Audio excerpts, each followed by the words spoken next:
আমার আজকের ভিডিওটা যারা শ্বশুরবাড়ির গোলামি কাটে তাগো লাগে না, যারা শ্বশুরবাড়ির আত্মীয় স্বজনকে দুশ্মন ভাবে তাদের জন্য, যারা আগে শ্বশুর শাশুড়ির শালা সম্বন্ধীর গোলামি খাইটা মন তৈয়া গেছে তাগো লাগিয়া।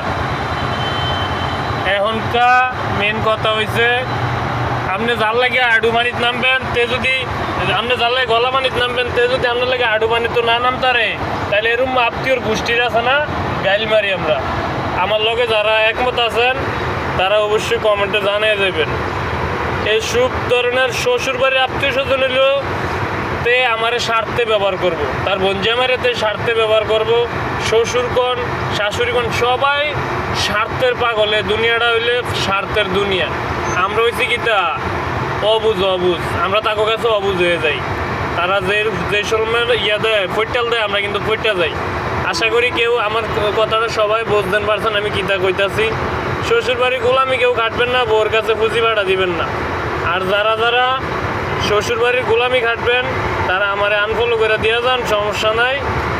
আপনারা আমার দেওয়ান লাগবে না। আমি হক কথা কইলে কমে জানি মসজিদের ইমাম সব ভালো না, সব ভালো থাকবেন, সুস্থ থাকবেন। আচ্ছা, আল্লাহ হাফেজ।